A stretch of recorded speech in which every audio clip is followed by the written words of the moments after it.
নতুন বউ যদি কান্না করে তাহলে কার ভালো লাগে বলেন? তো দেখতেই পারতেছেন সবাই মিলে বিদায় দিচ্ছে তাদের মেয়েকে। আর নতুন বউ হিসেবে যে কান্নাকাটি করতেছে আসলে সবাই একটু সবার চোখেই চোখ টলমল করতেছে। আসলে কারো বোন, এই যে ভাইয়ের বোনটা চলে যাবে, আসলে খুবই খারাপ লাগতেছে তাদের।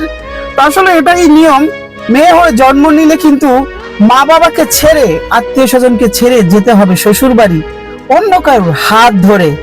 তো আসলে দেখতেছি তারপরও অনেক ধৈর্য আছে।